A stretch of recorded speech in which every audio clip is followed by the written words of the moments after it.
And we are continuing from where the author says, Rahimahullah, له الأسماء الحسنى والصفات العلى. He has the best names and the loftiest attributes. Yes, the loftiest attributes. Or the lofty attributes. Lofty means high in a literal sense, and the highness is the majesty, the greatness, the perfection. Lahul Asma'ul Husna. He has the best names. So Al Husna, this word, I'm translating it as best here. You might see it translated in another way, like most beautiful or perfect. And I don't have any problem with those.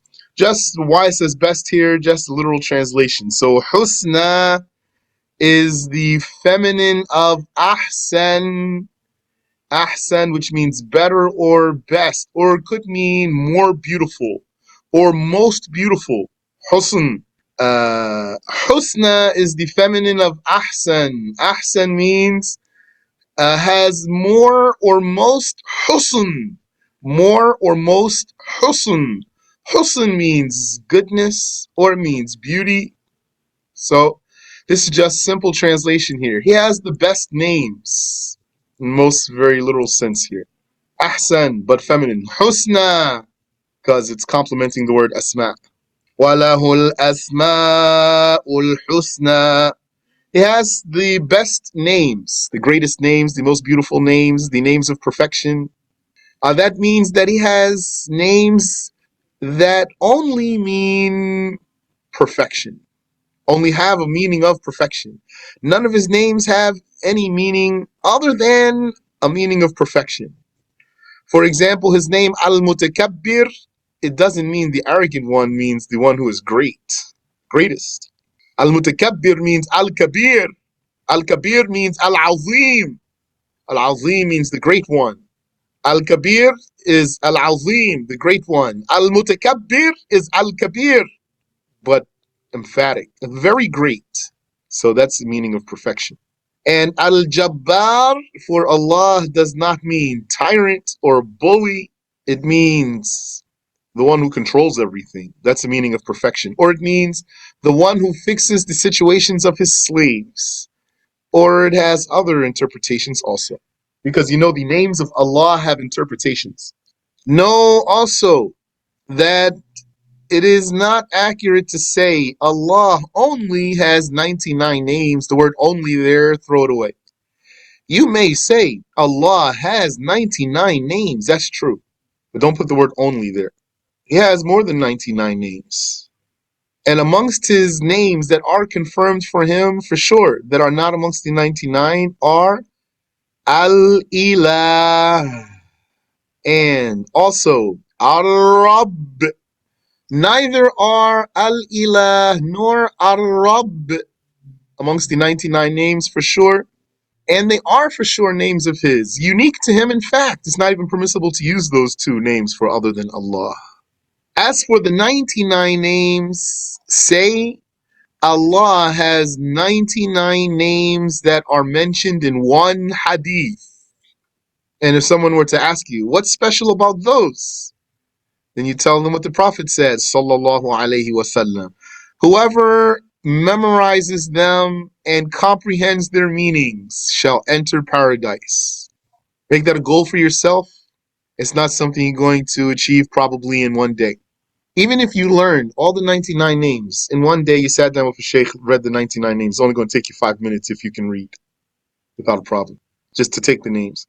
And then you sat down another time and read the meanings of the names. Let's say it took you half hour to read a document with brief explanation of the meanings of the names. Still, you probably won't have a comprehension of these without taking some time to ponder on them and think about them. Don't just collect a translation. No, understand. Wasifatul ula, and he has the lofty attributes. The high attributes means the attributes of perfection. And that's the meaning of the saying of Allah, وَلِلَّهِ الْمَثَلُ الْأَعْلَى. Allah has the lofty ascription, the highest, if you want to be literal. The highest description. Highest here means most majestic. All of his attributes are attributes of perfection. You know those. You know the 13 attributes, inshallah. You know the 13 attributes. So those are the attributes of the self of Allah. You know also the attributes of doings. Allah has attributes of doings. According to the Maturidis, those are eternal. The attributes of the self are eternal, and the attributes of doings are eternal. That's the Maturidi way and the Hanafi way. And according to Al-Ash'ari and the later Ash'aris, the attributes of the self are eternal, so there's agreement there. And the attributes of doings go back to the attributes of power and will. According to the Ash'aris, the doings of Allah go back to the power and the will. According to the Maturidis, the doings of Allah are eternal attributes of His. According to the Ash'aris, the doings of Allah are traces of His power and will. So you say, Allah is Al-Muhyi, life creator. Then, according to the Maturidis, they say, therefore, He is attributed with Ihya. If He's Al-Muhyi, He's attributed with Ihya. That's very sound. That's right. Yani, that's the Arabic language. They would say, and since He's eternal, He is Al-Muhyi, He is eternally Al-Muhyi, then He must be attributed with Ihya eternally. What's this Ihya? Life creating.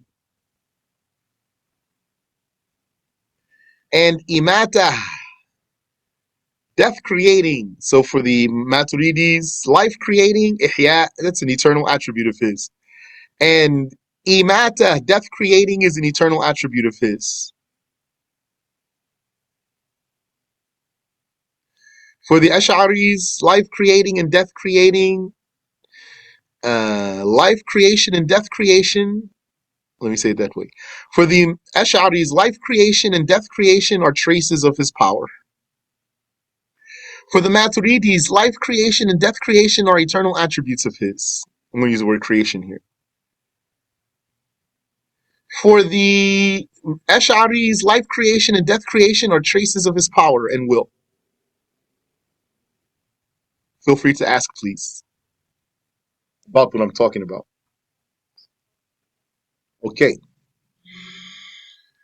So He has attributes of the self, the scholars agree about. He has attributes of doings that they disagree about. Can I repeat the last part again? Yes. So, here, I'm repeating it now. Allah has attributes of the self. Sifatu that. Okay, the death and life. Okay. So yeah, I'm going to repeat now. So yeah, sifatu that, attributes of the self. They agree about these. The Ash'aris and the Maturidis, yani the whole nation, they agree about these. Those who came before Al-Ash'ari and Al-Maturidi, they all agree about this. The Sahaba agree about attributes of the self. And He has sifatul af'al, attributes of doings. They don't agree what this means. People of the prophetic way. They both use the word, yani they all use the word sifatul af'al. They don't disagree in wording that Allah has sifatul af'al, attributes of doings. They both, yani they all say this, but what does that mean? They don't agree about how to explain that. So the Maturidis, their belief, yani their madhab in Aqidah, is that for every doing of Allah, yani every doing of Allah is one of His attributes, an attribute of doing. So He has an attribute called, for example, Ihya, life creation. And He has an attribute called Imata, death creation. So we are saying here, according to the Maturidis, this is an attribute and this is an attribute. Not one attribute creating, but yeah, there's a way to say so. But according to what I'm saying to you, this is an attribute, ihya, life creation. And this is an attribute, imata, death creation, an attribute of doing. And it's eternal. This is eternal and that's eternal. And he has other attributes like i'zaz, granting honor, and idlal, making despicable.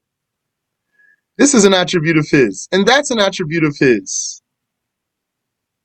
So they count all those attributes, the Maturidis. Is that part clear? Okay. As for the Ash'aris, they say Allah.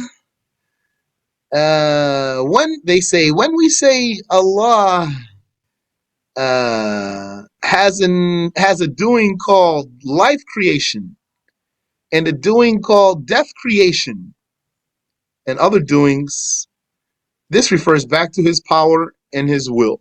So they didn't keep counting attributes. So that's clear? Okay. And furthermore, here, pay attention. They didn't keep counting attributes, these Ash'aris. And what did they do? They referred all of that back to power and will, which are what? Attributes of the self. Attributes of the self. So then what are the attributes of doings according to the Ash'aris? They are traces of his power, in brief words.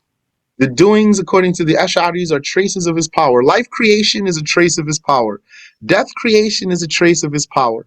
Therefore, the Ash'aris say the doings are not eternal attributes of his. They are traces of his power. This is clear? Wait. Why I told you all of that? Sorry, can I speak, please? Yes, go ahead. Whatever the Maturidis said about, like, other than life and death, the attributes, the doing part one. I don't understand this part, but according to Shafi, or like Ashari said that this is the trace of the power, but I don't understand the according to Maturidi. You said you didn't understand the position of Maturidi? Yeah, but I do, but two parts, the doing and life and death is the eternal, but other than this, what is this? What is it? I don't know. Okay, what the Ash'aris are saying. Okay. So let me know if I answer your question here. Bismillah. So the Ash'aris are basically saying Allah has 13 attributes. The 13 we know. And they don't go beyond this far. They don't go far beyond that. They do say he has other attributes like ikhtiyar, choice, and hikmah, wisdom, and yad, and ayn, and istiwa. But for the Ash'aris, all these go back to the 13. Even the doings. So for the Ash'aris, the doings like life creation, death creation, granting honor, making despicable, providing, expanding the provision, tightening the provision, all these doings, the Ash'ari say this is all traces of his power. All this refers to traces of his power. That means it's created. So they are saying, the Ash'aris are saying, we don't say his doings are eternal. We say his doings are traces of his power. Is that clear? Yes. Is this the answer for your question? It's not my question is according to Maturidi. The doing part is it this eternal, but I don't understand the other part according to Maturidi. For you. Excuse me. So the Maturidi way is to say, did we find in the Quran that Allah is Al-Khaliq, for example? Yes. And that He is Al-Muhyi? Yes. And He is Al-Mumit, for example? Yes. So what does this prove then? Does this prove that He has attributes? So the Maturidis say yes. This proves He has attributes. So let's investigate these words here. Let's take the Al-Muhyi. That's one of His names that came in the Quran. Muhyi. Where does the word Muhyi come from? Muhyi means life creator for Allah. Life creator. So this word Muhyi, what is its source? Its source is the word Ihya. So does the word Muhyi, I'm talking Arabic language here, does the word Muhyi in Arabic language, is its source Qudra? Power? No, not in the language. In the language, the name Muhyi, it comes from the word Ihya. This means if someone has the name Muhyi, then what makes that name applicable to someone? In order for this name to be applicable to someone, he must have the attribute of Ihya, life creating. I'll say it more basic first for you. The attributes we know. Allah has attributed with knowledge, ilm. And so Allah is alim, so means He has attribute called ilm. Allah is qadir, powerful, so He has an attribute called qudra, power. And Allah is samir, hearer, so He has an attribute called sama', hearing, like this. So the Maturidis say, okay, yeah, and we're going to stay consistent. So we're going to say Allah is al-Khaliq, creator. So He has attribute called what? Not qudra. That's not what goes there. Khalq. That's what goes there. Khaliq doesn't come from the word qudra, comes from the word khalq. So He's al-Khaliq. We're not going to say it means He has power. We're going to say it means He has khalq. Same thing. He's muhyi. What's muhyi come from? Muhyi comes from the word qudra? No, comes from the word ihya. So we're going to say He has an attribute called ihya. If He's muhyi, then He has ihya. That's an attribute of His. And mumit, death creator. Mumit comes from the word qudra? No, comes from the word imata. So we're going to say He has an attribute called imata. So the Ash'aris, they're basically saying, Allah, we found in the Quran that Allah is Al-Khaliq, creator. Therefore, He has power. And we found in the Quran that Allah is Muhyi, life creator. Therefore, He has power. And we found in the Quran that Allah is Mumit, death creator. Therefore, He has power. This is basically what the Ash'aris are saying. The Maturidis is saying, no, yeah, He does have power, but that doesn't mean power. We found that Allah has in the Quran that He is Al-Khaliq. We're going to say, then He has Khalq, not Qudra here. He has Qudra, but that doesn't, Khaliq doesn't come from there. And we found that He's Al-Muhyi, then we're going to say He has an attribute called Ihya, not power, not from here, like this. So the Maturidis, they counted many more attributes for Allah, because each one, they counted it as an attribute. While the Ash'aris, they really didn't go far beyond 13 attributes. Meaning, any other words that they found in the Quran, Sunnah, they referred them back to 13. Approximately 13. Is this clear? Is this answering your question?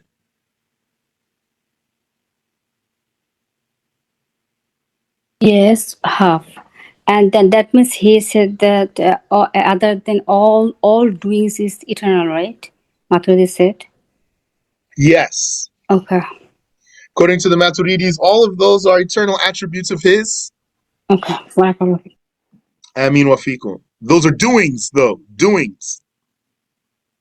So they are saying Allah has attributes of the self, eternal attributes of the self, and He has eternal attributes of doings.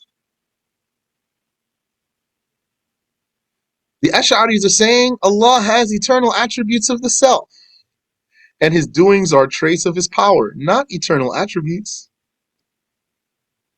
So, inshallah, that's clear. You can follow up if you want to. Okay, so why I said all of that? Just to fill in more for you, when he says, وَالصِّفَاتُ الْعُلَى, he has the best names and the lofty attributes. He says, so also attributes of creating is eternal? Yes, according to the Maturidis. They say Allah is eternal creator, khaliq, khaliqun fil azal, creator in eternity.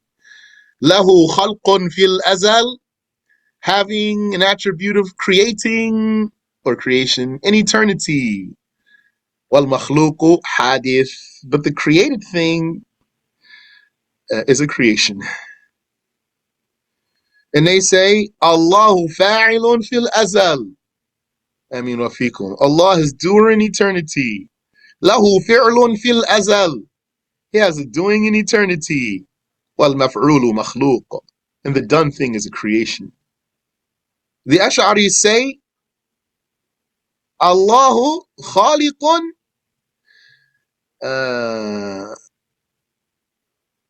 khaliqun fil azal. معناه, it means Allah is khaliq, creator. In eternity means كان قادرا على الخلق. He had power to create in eternity. So they refer back to the power. They didn't say creating is, this doing is his attribute, his eternal attribute. And the Ash'aris, they say Allahu fa'ilun fil azal. Allah is doer in eternity. I don't know if they actually say Allah is fa'il in eternity. I don't know if they say it. They would say Allah is khaliq in eternity means has the power to create in eternity. The Maturidis are saying, no, that's a ta'wil, actually. You're making a ta'wil for the name of Allah. You said khaliq means has power to create in eternity. No, that's not how to explain it. They say khaliq means has khalq in eternity. So it's basically Maturidis are sticking much closer to the workings of the Arabic language. They're following the rules of sarf here, if you know about sarf, how you derive words. So they say khaliq is derived from khalq. If someone is khaliq, he has an attribute called khalq. That's Arabic language, not qutra. So the Maturidis say, you Ash'aris, don't you say Allah is khaliqun fil azal, creator in eternity? The Ash'aris will say, yeah, we say Allah is khaliqun fil azal, creator in eternity. So the Maturidis is saying, okay, so then say he has khalq in eternity. And the Ash'aris will say, well, we rather say he has al-qudratu ala al-khalqi fil azal. He has the power to create in eternity. And there's a reason why. Now I'm going to try not to go into that. But this is the difference here, without me going further. Ameen wa fikum. MashaAllah. Then the author said, لَهُ الْحُكْمُ فِي الْآخِرَةِ وَالْأُولَى. He has authority. Yani he has the ruling, the judging in the hereafter, the afterlife, and in this world, the first life. Yani, and in the first life. He has authority, yani he has the rule, or the ruling in the hereafter, yani in the afterlife, and in the first life, or the prior life. وَلَهُ الْحَمْدُ وَالشُّكْرُ وَالثَّنَاءُ وَالْمَجْدُ. And to him belongs all praise, thanks, and glory. Al-Majid, which is the majesty, nobility. Allah is Al-Majid. That's one of his 99 names. And he is Al-Majid. That's one of his 99 names too. Al-Majid and Al-Majid. ثم يعتقد أن النبوة حق.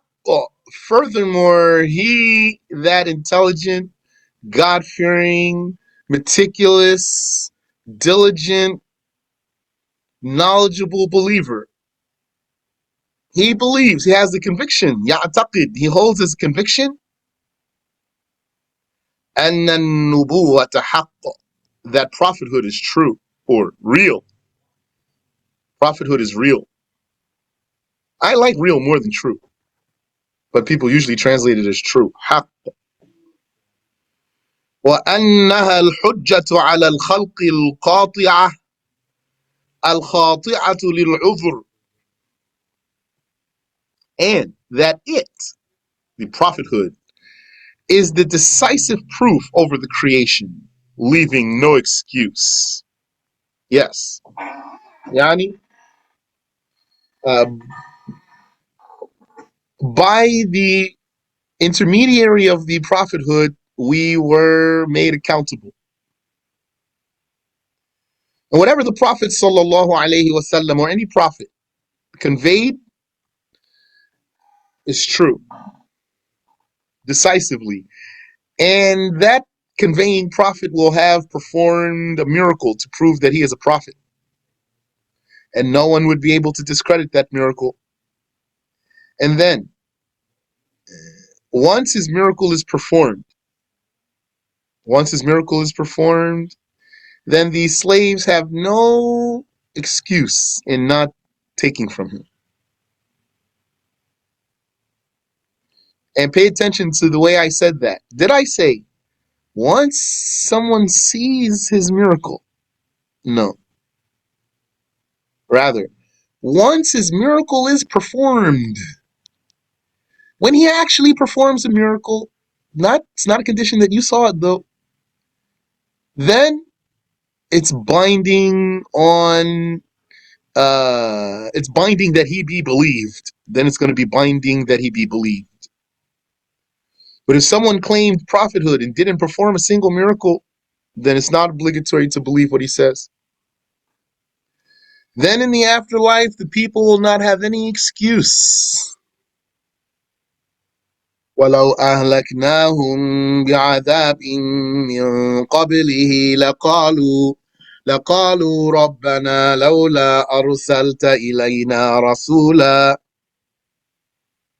ولو أنا not ولو أهلكنا ولو أنا أهلكناهم بعذاب من قبله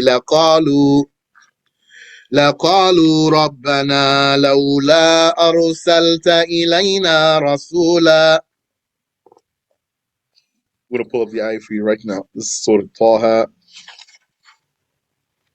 Surah Taha, ayah 134.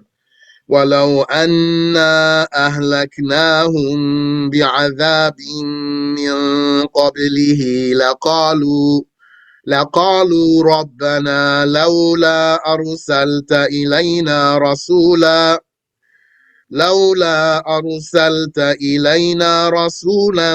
فنتبع آياتك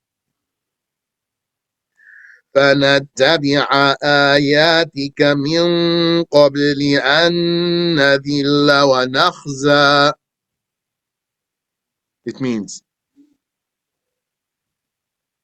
and had it been that we, meaning Allah, that Allah destroyed them, devastated them by a torture before creating the dunya,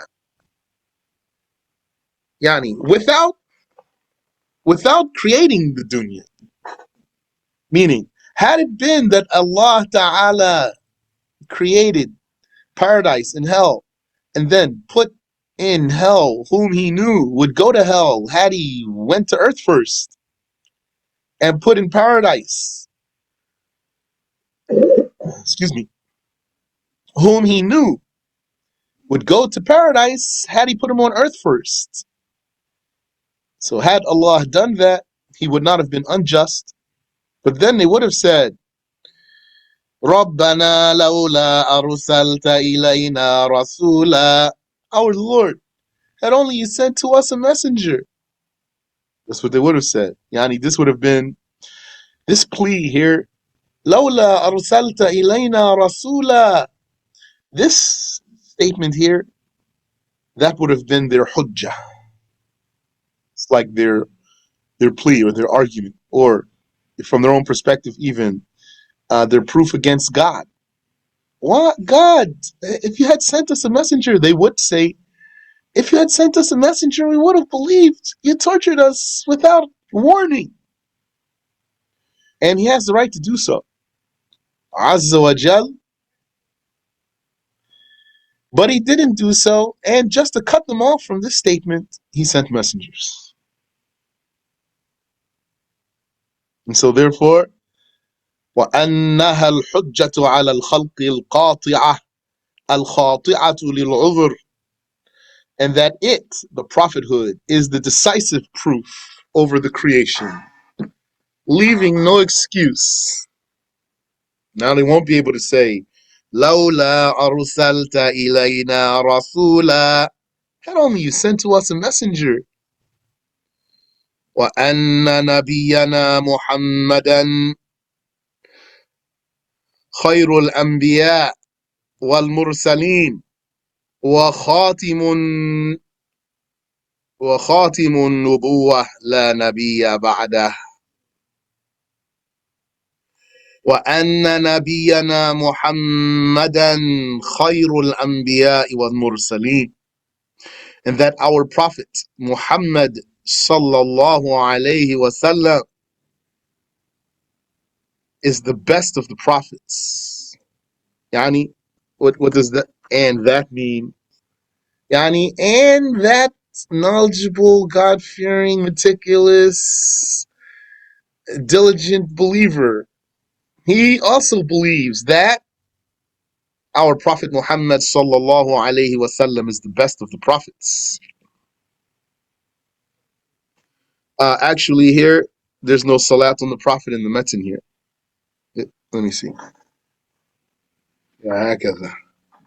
Maybe that's where the name Allah came from. There was spelled out sallallahu alayhi wasallam, and then some of it got lost.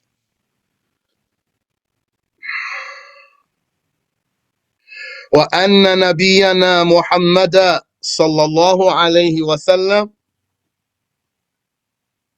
خير الأنبياء والمرسلين. And that our Prophet Muhammad sallallahu alayhi wasallam is the best of the prophets and messengers. In fact, though, the best of all creations, because he's the best of the prophets and the prophets are the best of the creations. So that's why then we're going to say he's the best of the creations absolutely. Add the word absolutely there to put him just at the top. The prophets are the best of the creations. Muhammad is the best of the prophets. So then he is the best of the creations absolutely. Sallallahu alayhi wa ala alihi wa sallam. Don't you know some people, they can't bring it to themselves to say those words? They say Muhammad is the best of creations. Muhammad is the best of mankind. Sallallahu alayhi wa ala alihi wa sallam. وخاتم النبوة لا نبي بعده. And he is the seal of prophethood. Yani, he is the seal. He's the last of the prophets, the seal of the prophets. there will be no prophet after him. لا نبي بعده. There is no prophet after him. Yani, instead of will be,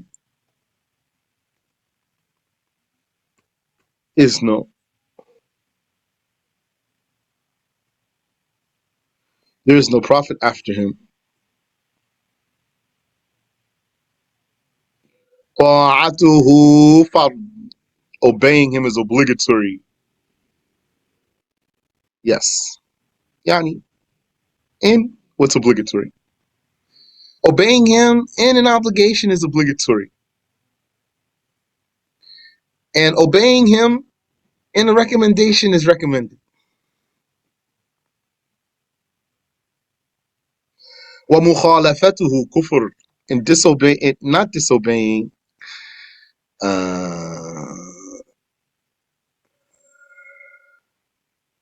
yani, opposing him is disbelief, is blasphemy. Al-mukhalafa, being different from, not just disobeying. Opposing, yes. Opposing him is disbelief, yes. وَأَمْرُهُ حَتْمٌ. And his command is definitive. Meaning, what this statement means is, it is obligatory. We take his imperative statement, imperative. We take his imperative statement as evidence that what he is commanding is obligatory. Imperative means command. Imperative statement is a grammatical way of saying a command, an order.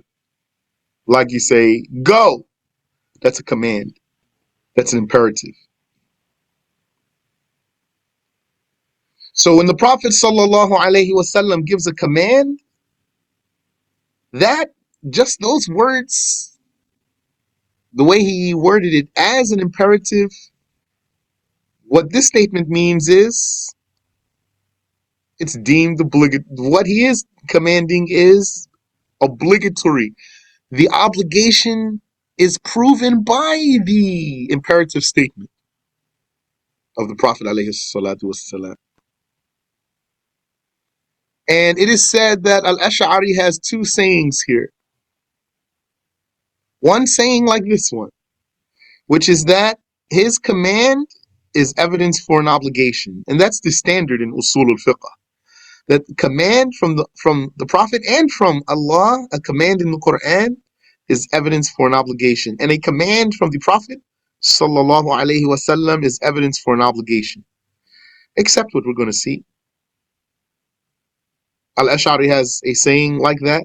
And it is recorded about Al-Ash'ari that he has a saying that his command in itself does not prove an obligation, and that Al-Ash'ari is neutral about his command without some other evidence to prove that what he's commanding is obligatory. But to keep it simple, just say like what's here. Yeah. This is what we say. This is the standard. The command from Allah or His Messenger is evidence for an obligation. إِلَّا مَا قَامَ بِهِ دَلِيلُ نَدْبِهِ. Except for what was established by evidence as recommended. Except what was established by evidence as recommended only, not obligatory. So, for example, the Prophet sallallahu alaihi wasallam, he commanded that before you leave Mecca, you make tawaf. So you might think, oh, it's sunnah. And some scholars said it's sunnah, actually. But other scholars, they say, why sunnah? Didn't the Prophet command?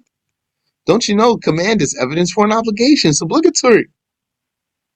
That's the same. There's haram, unless you have an excuse, to leave Mecca without tawaf, or leave the haram even, to leave the haram without tawaf. The haram is wider than Mecca. If I said in a lesson that the Mecca is wider than the Haram, that's a mistake. Salam alaikum, Sheikh. Salam wa rahmatullah. Can you explain the benefit from Prophet Adam alayhi salam from asking Allah Ta'ala for forgiveness for seeing the Rasulullah sallallahu alayhi wasallam on his arsh before Yes. before the Prophet Muhammad sallallahu alayhi wasallam was even created? Yes. Just one moment, though, inshallah. So, wa amruhu hatm, his command is definitive, meaning here, his command proves an obligation. Illa ma qama bihi dalilu nadbih, except what is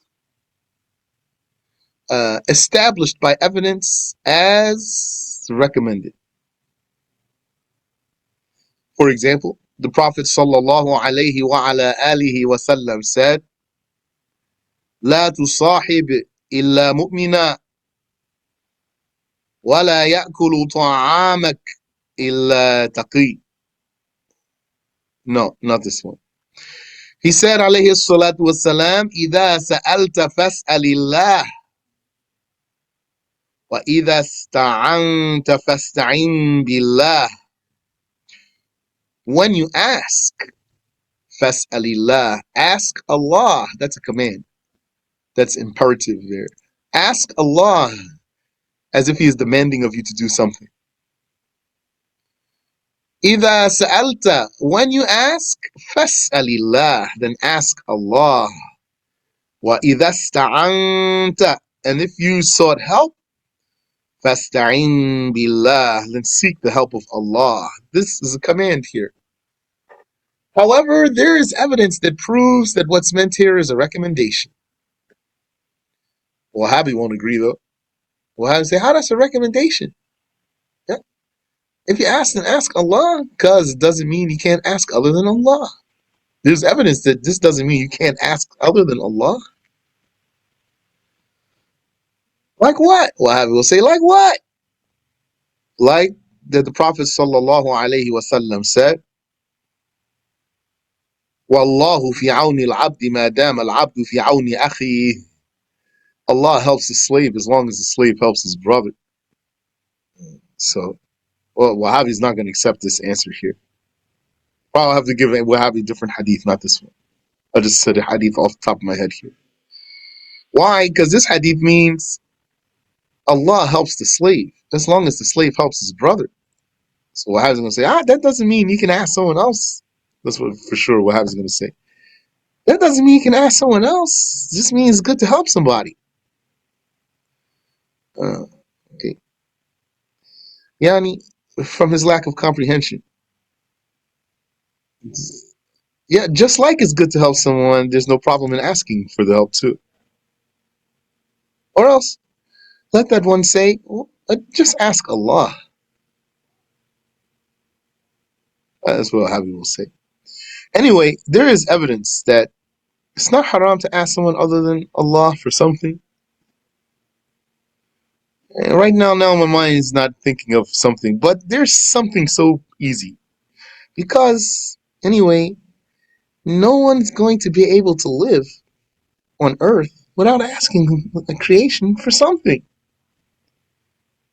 You gotta ask somebody for something one day, some way, somehow. Hold the elevator for me, or something. Can you let me off the next stop, please? It's not haram to ask someone other than Allah for something. So this hadith has a command, but doesn't prove an obligation. There's evidence to show. In this particular instance, إِذَا سَأَلْتَ فَاسْأَلِ اللَّهِ, when you ask, then ask Allah. There's evidence to prove that this command does not prove an obligation. وَأَفْعَالُهُ sunnah, and his actions are a sunnah. Yani, what the author means by this statement here is that what the Prophet performs without a word attached to it So it's for him to say something is one thing. For him to do an action is another thing. So this statement means his performance of something proves that it's sunnah to do. This statement of the author means, as for an obligation, it's going to be proven by a statement, though, not an action. An obligation is not going to be proven by an action, it's going to be proven by a statement. And all this talk here comes from usul al-fiqh. So here, the author, rahimahullah, he brought principles of usul al-fiqh and put them into his aqidah book. And he's not the only one who did that. Who else did that? And Nasafi did that. He talked about the mujtahid at the end of his aqidah book. That's usul al-fiqh talk. And other scholars did too. And inshallah, we'll see more here. Wallahu a'lam. Allah knows best. Any question? You asked me about explaining Adam's making tawassul by Muhammad sallallahu alayhi wasallam after he sinned. So it came in the hadith that when Adam committed the sin, he made a dua. And he said, "Oh my Lord, I ask you by the status of Muhammad to forgive me." So he was asked, "And how did you know about Muhammad?"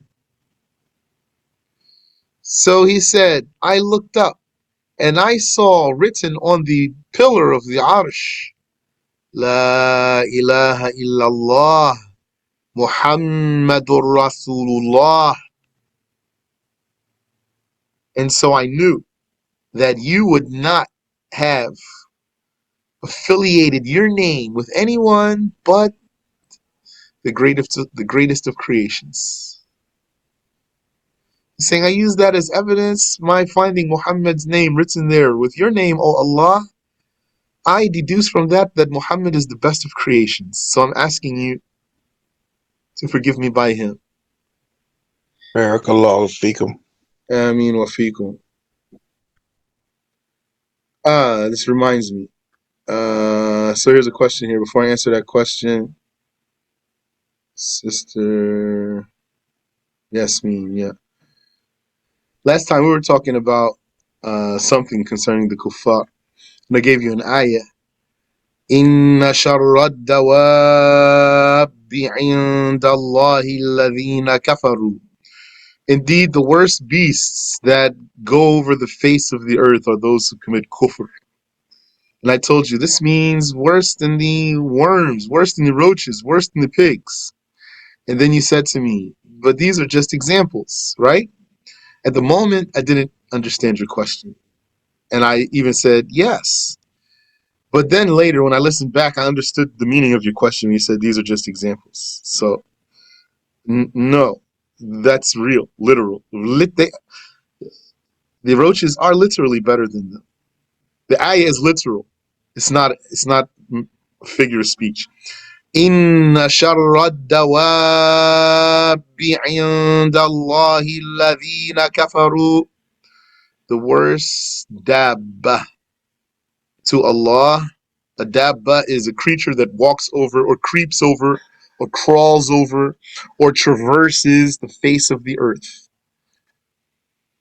To Allah, the worst of that type of creature, alladhina kafaru, those who committed kufr. This is literal.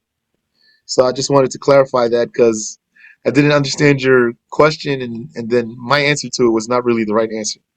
So I wanted to fix that for you. Now someone has a question here. Excuse me. Wa alaikum assalam wa rahmatullah.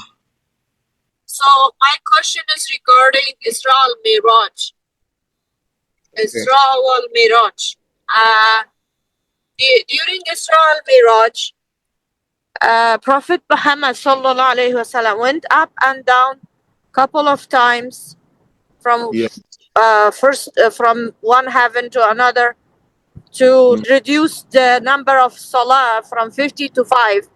Yes. So what is this going up and down means? Like, what does that mean? Like, What it means is up that and down to do the yeah. So Jibril alayhi salatu wasalam, he took the Prophet sallallahu alayhi wasallam through the heavens. So he was going up through the heavens one after the other, and he was experiencing different things. So he went up to one at some place, somewhere where he was in the heavens. That's where he heard the kalam of Allah. And Allah, that's where he heard the speech of Allah, and Allah revealed to him 50 prayers. So he took it. So he came down from there, and Okay, he can you, I'm sorry, can you repeat that? yeah, The voice was cutting. sorry. So Jibril, he took the Prophet alayhi salatu wasalam through the heavens on that night. And he was going up through the heavens one by one, encountering, experiencing different things, seeing, experiencing, encountering different things. So at one point during that night, the Prophet sallallahu alaihi wasallam, he was at somewhere, wherever he was, where he heard the kalam of Allah, the speech of Allah. Where he was? I'm sorry, I lost your voice. Somewhere. I say he was somewhere. He was wherever he was. That's what I In said. the first heaven or second or third? Wherever he was, now I don't remember. But he Okay. was wherever he was when he heard the speech of Allah Ta'ala, and Allah revealed to him 50 prayers. So he took that. Then he came down from there, from where he got that revelation. He came down from there and he encountered Musa. So Musa talked to him, asked him, how many Musa prayers? Alayhi salatu wassalam. Can you hear me? Yes, I can. So Musa asked him, how many prayers did your Lord give to your nation? Muhammad told him 50. So Musa told him, Irji', go back. That means go back to where you were, where you got the revelation. Go back there. So that's why. So he went back. So that means he went back up. Then Allah reduced it for him. So he came back down. So he encountered Musa again. So Musa told him, how many? So he told him -5. So Musa told him, go back. So that's why he was going up and down. So from what I understand is that was the will of Allah for Prophet Muhammad to hear the revelation at certain areas, not where he could be with Prophet Musa. He have to go at certain area to. Allah could have spoken to him any place he was, but that's what Musa told him to do. That's what Musa, in the first place, that's how Musa instructed him. Musa himself, he didn't say, ask right here. He told him, go back. Irji'. So I don't know. Have ulama tell us why this scenarios he have to go back? And I didn't hear why not right here. Why he didn't say make dua right here where you are. He told him go back. I don't know why, but that's what he did. And Muhammad did what he told him to do, so he went back. Alayhi salatu wassalam. To that place. Barakallahu feek. I mean wafikum. All right, here's a question. It says, Assalamu alaikum wa alaikum assalam. You mentioned not to judge a butcher as a kafir if he puts sale for a festival called Thanksgiving. I wanted to confirm this is even if he writes on his website the sale is for Thanksgiving. No, you can't call him a kafir for that. Meaning he is not just putting the sale because there's a holiday specified, but you still can't say he's a kafir though. Also, what is the judgment if some people do the turkey, etc. on that day? It's not blasphemy to cook turkey on Thanksgiving. You said, and if someone shows the non-Muslim that they acknowledge this festival by sending a turkey emoji, it's not blasphemy. But it's a sin, right? If that is participating in kafir ritual, then it's a sin. Yani, the meaning of my answer is, what would be a sin in this scenario? The sin in this scenario would be participating in a kafir scenario, in a kafir custom. what was the word I used? Ritual. Participating in the kafir ritual or custom. That's what sin would be in this case. So if all of what he is doing here in this question fits that, then it will be a sin. Okay. I forgot to ask you last class if we can have class regarding how to deal with kuffar, like at work or as a friend, or like it's a class, I think. Well, I'll tell you what I can tell you at the moment. I don't know if I have material enough for a whole class there, but I would say to you, this depends because the people are different. The different kuffar are different. So where you are, how the people are, how you are, uh, the environment where you are with that kafir, all these things make a difference. Who else is around? What do you want to say to him? And why? How? So, uh, the summary of all of that is that one needs to assess the situation and try to determine what's the best outcome. What's the best outcome? Have a goal. What's your goal? Is your goal to make him embrace Islam? If so, then you're going to work towards your goal. Maybe it's not your goal. Not that you don't want him to embrace Islam. You might not even think he would. So maybe just have a different goal, which is just not to have a problem with this person. Just want to live at peace with this person. You not even give him dawah, yani. No problems. So then you're going to act in a way that's appropriate.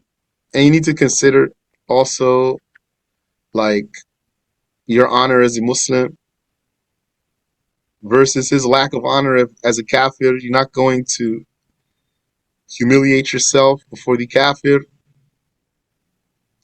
Yeah, these are good things you just said, barakallahu fik, but I think I know I'm not saying right away class should be prepared.